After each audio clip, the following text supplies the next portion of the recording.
Hello students, मैं अतुल कुमार। आज की क्लास में हम लोग अध्याय 2 के बाद 2 पढ़ेंगे। अध्याय 2 में क्या है? बहुपद, जिसको इंग्लिश में कहते हैं पॉलिनोमियल। पॉलिनोमियल क्या होता है, इसकी परिभाषा देख लेते हैं। चर और अचर राशि से मिलकर बनने वाला बीजीय व्यंजक, जिसमें चर की घात क्या हो, ऋणात्मक पूर्णांक हो, बहुपद कहलाता है। ऐसा बीजीय व्यंजक, चर और अचर राशि से मिलकर बनने वाला बीजीय व्यंजक जिनमें चर राशि की घात कौन सी होनी चाहिए, ऋणोत्तर पूर्णांक हो, उसे बहुपद कहते हैं। तो इसमें देख लेते हैं चर राशि क्या होती है। चर और अचर, चर राशि मतलब ऐसी राशियां जिनका मान बदलते रहता है। उदाहरण के लिए x, y, z, इस प्रकार की राशियां कौन सी राशियां कहलाती हैं? चर राशियां। इनका मान कभी 2 हो जाता है, कभी 4 हो जाता है, मतलब चेंज होते रहता है, इसलिए इनको चर राशि कहते हैं। मतलब इनका मान चलायमान रहता है। फिर अचर, अचर मतलब ऐसी राशियां जिनका मान बदलता नहीं है, चलायमान नहीं होता है। अर्थात जैसे 2, 3, 4, ये संख्याएं कौन सी राशियां कहलाती हैं? अचर राशियां। 2 का मान हमेशा 2 ही रहेगा, कभी इसका मान 3 नहीं हो सकता, ना तो 4 हो सकता है। इसका मान हमेशा कितना ही रहेगा? 2 ही रहेगा। इसलिए यह क्या, कौन सी राशि है? अचर राशि। तो चर राशि मतलब जिसका मान बदलते रहे, चलायमान रहे, और अचर राशि मतलब जिसका मान ना बदले, स्थिर रहे। तो उनको, तो चर और अचर राशि बहुपद इन्हीं से मिलकर बनता है। चर अचर राशि से मिलकर बनने वाला बीजीय व्यंजक। व्यंजक मतलब जिसमें क्रियाएं हो कौन कौन सी, जोड़ना, घटाना, गुणा, भाग, ये क्रियाएं हो, उसको व्यंजक कहते हैं। तो बीजीय व्यंजक जिसमें चर, चर तो जानते हैं, जिसमें मतलब जो चेंज होते रहे, जिसका मान की घात, घात ऋणोत्तर, ऋणोत्तर का क्या अर्थ होता है? जिसमें ऋण शामिल ना हो। जिसमें ऐसी संख्याएं जिसमें ऋणोत्तर पूर्णांक, मतलब जिसमें ऋण शामिल ना हो, मतलब धनात्मक संख्याएं शून्य से लेके। तो इसमें ऋणोत्तर पूर्णांक में कौन कौन आ जाएंगे? 0 से लेके 0, 1, 2, 3, कहां तक आ जाएंगे? अनंत तक। ऋणोत्तर पूर्णांक हो उसको बहुपद कहते हैं। मतलब बहुपद क्या है? चर और अचर राशि से मिलकर बनने वाला बीजीय व्यंजक, जिसमें चर राशि की घात कैसी होना चाहिए? ऋणोत्तर पूर्णांक होना चाहिए, मतलब धनात्मक संख्या होना चाहिए, और पूर्णांक होना चाहिए। पूर्णांक मतलब बटे में ना हो, जैसे 1/2 ना हो, 1/3 ना हो, इसलिए इसको पूर्णांक कहें यहाँ पे, नहीं तो संख्या भी कह देते। और दशमलव की संख्याएं ना हो, घात में किस, जैसे 1.2, 3.6, इस प्रकार की संख्याएं ना हो, वो वाला बीजीय व्यंजक क्या कहलाता है? बहुपद कहलाता है। जैसे उदाहरण देख लेते हैं।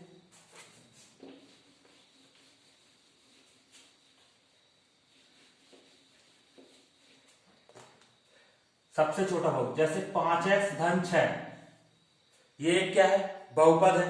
यदि इसी में जैसे इसमें चर राशि कौन सी है?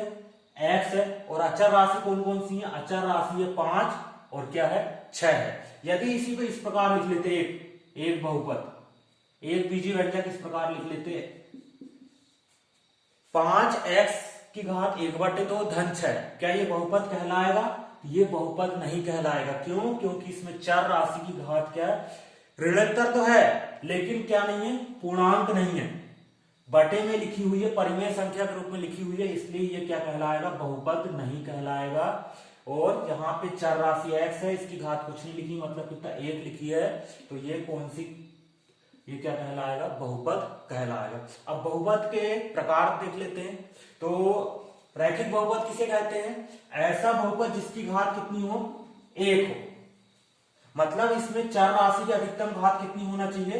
1 होना चाहिए। उसको कौन सा बहुपद कहते हैं? रैखिक बहुपद। उदाहरण के लिए लिखा हुआ है 5x धन 6, यहाँ चर राशि घात कुछ नहीं लिखा है, मतलब क्या समझना है? इसमें कितना लिखा है? 1। तो यहाँ पे चर राशि घात 1 है, इसलिए कौन सा बहुपद होगा? रैखिक बहुपद होगा। फिर देख लेते हैं द्विघात बहुपद। ऐसा बहुपद जिसमें चर राशि की अधिकतम घात कितनी होना चाहिए? 2 होना चाहिए। तो उसको कौन सा बहुपद कहते हैं? द्विघात बहुपद कहते हैं। उदाहरण के लिए 6x की घात 2 धन 5x धन 6, इसमें चर राशि कौन सी है? x है, ये x है चर राशि, इसमें चर राशि की अधिकतम घात कितनी दिख रही है? 2 दिख रही है। तो ये कौन सा घात का बहुपद होगा? द्विघात का बहुपद होगा। तो घात 2 ऐसा बहुपद जिसमें चर राशि की अधिकतम घात कितनी हो, 2 हो, उसे द्विघात बहुपद कहते हैं। फिर एक और बहुपद का प्रकार है त्रिघात बहुपद, जिसमें चर राशि की अधिकतम घात कितनी हो, 3 हो, उस बहुपद को कौन सा बहुपद कहते हैं, त्रिघात बहुपद कहते हैं। एग्जाम्पल के लिए 7x की घात 3 धन 5x की घात 2 धन 6, ये कौन सा कितने घात वाला बहुपद है, 3 घात वाला, तो इसलिए इसको त्रिघात बहुपद कहेंगे। यहाँ पे चर राशि घात कितनी अधिकतम 3 है। फिर ये तो बहुपद हो गए। अब इसके बाद शून्यकों के बारे में देख लेते हैं। बहुपद के शून्यक,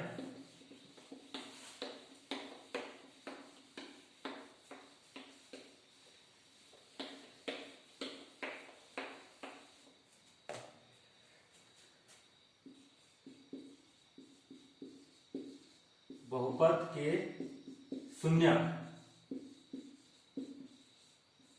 शून्यक क्या होते हैं बहुपद के, तो शून्यक मतलब मान यदि के कोई वास्तविक संख्या है, के कोई वास्तविक संख्या है, यदि के कोई वास्तविक संख्या है और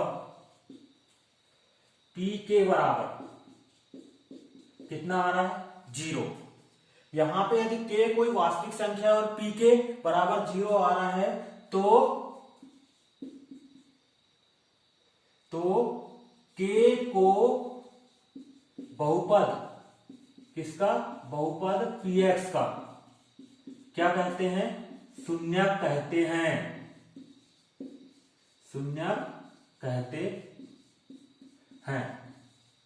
अर्थात इसका अर्थ ये समझ लो, कोई संख्या जिसको बहुपद में चर राशि के मान में रखने पे उसका मान शून्य आए तो वो संख्या क्या कहलाती है, शून्यक कहलाती है। जैसे उदाहरण के लिए 5x धन 6, इसका शून्यक ज्ञात करना है, तो इसमें इसको क्या है, इसमें ऐसी कौन सी संख्या है जिसका, ऐसी कौन सी संख्या है जिसको x के बराबर रखने पर इसका मान शून्य आ जाए। तो यहाँ पे देख लेते हैं, इसका मान निकाल लेते हैं क्या आ जाएगा। इसको 0 के बराबर रख लेते हैं, तो यहाँ पे 5x बराबर 6 का पक्षांतर किए कितना आ जाएगा, ऋण 6।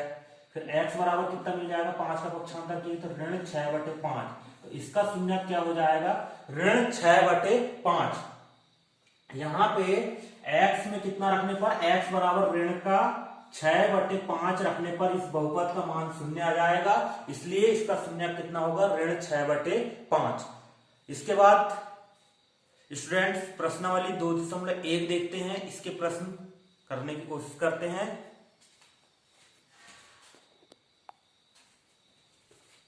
तो इसके बाद प्रश्नावली 2.1 का प्रश्न नंबर पहला देखते हैं। इसमें क्या कह रहा है, y बराबर px एक ग्राफ के रूप में दिया गया है बहुपद px, इसमें शून्यकों की संख्या ज्ञात करना है। तो शून्यकों की संख्या ज्ञात करने के लिए क्या करते हैं, जो बहुपद रहता है, बहुपद की जो रेखा रहती है वो x अक्ष को जितने बार भी क्रॉस करे या प्रतिच्छेद करे वही उतने ही उसके शून्यक होते हैं। मान लो x अक्ष को, यहाँ पे देखते हैं फर्स्ट सवाल में कितने बार x अक्ष को काट रही है ये रेखा, तो यहाँ पे बहुपद y बराबर px दिया, ये जो रेखा है वो px की रेखा है, ग्राफ है, इसमें x अक्ष है ये, और ये कौन सा अक्ष है, y अक्ष है, और यहाँ पे कौन सा, ये मूल बिंदु है। इसमें जो px है बहुपद है वो कहा, ये रेखा है, तो ये y अक्ष को कितने, y अक्ष को काट रही है, x अक्ष को काट रही है, यहाँ पे x अक्ष को नहीं काट रही है, तो यहाँ पे शून्यकों की संख्या बराबर कितना हो जाएगा, शून्यकों की संख्या बराबर एक भी बार नहीं काट रही, इसलिए शून्यकों की संख्या कितनी हो जाएगी, यहाँ पे 0। फिर अगले सवाल में देखते हैं, यहाँ पे x अक्ष को कितने बार काट रही है ये रेखा, या ये वलय वक्र जो है, वक्र कितने बार काट रही है, यहाँ देखते हैं x अक्ष को, तो यहां से यहां गई, ये तो y अक्ष को काट रही है, ये y अक्ष को नहीं लेना है, यहाँ x अक्ष कितने बार काट रही है, 1, तो यहाँ पे शून्यकों की संख्या कितनी हो जाएगी, 1। फिर इसके बाद नेक्स्ट सवाल देखते हैं, इसमें x अक्ष को वक्र कितने बार काट रहा है यहाँ पे, तो ये यहां से ये गई, एक बार ये हो गया, फिर इसको काउंट नहीं करेंगे क्योंकि ये y अक्ष है, फिर यहां से ये 2 और ये कितने 3, तो इसमें शून्यकों की संख्या कितनी हो जाएगी 3 होगी। फिर अगले सवाल में देखते हैं, चौथे सवाल में यहाँ पे वक्र एक्स अक्ष कितने बार काट रहा है, तो एक बार यहां से स्टार्ट हुआ तो ये और दूसरे बार ये, तो यहाँ पे शून्यकों की संख्या कितनी हो जाएगी 2। फिर पांचवें सवाल में देखते हैं, इसमें एक्स अक्ष को वक्र कितने बार काट रहा है, तो यहाँ पे देखो एक बार ये हो गया, दूसरी बार ये हो गया, तीसरी बार ये हो गया और चौथी बार ये हो गया, तो यहाँ पे शून्यकों की संख्या कितनी हो जाएगी 4। मतलब वक्र एक्स अक्ष को जितने बार भी काटे उतने ही बहुपद के क्या होंगे शून्यक होंगे, तो यहाँ पे शून्य कितने आ गए 4। फिर अगले सवाल में देख लेते हैं कितने बार काट रहा है वक्र एक्स अक्ष को, तो यहाँ पे देखो 1, फिर यहाँ पे 2, फिर ये 3, तो यहाँ पे शून्यकों की संख्या कितनी हो जाएगी 3। तो मतलब वक्र एक्स अक्ष को जितने बार भी काटे उतने ही इस वक्र के या इस बहुपद के शून्यक होंगे। तो आज की क्लास में इतना ही स्टूडेंट्स। यदि यह क्लास अच्छी लगी तो इसे लाइक और शेयर कीजिए और मेरे चैनल को सब्सक्राइब कीजिए। धन्यवाद।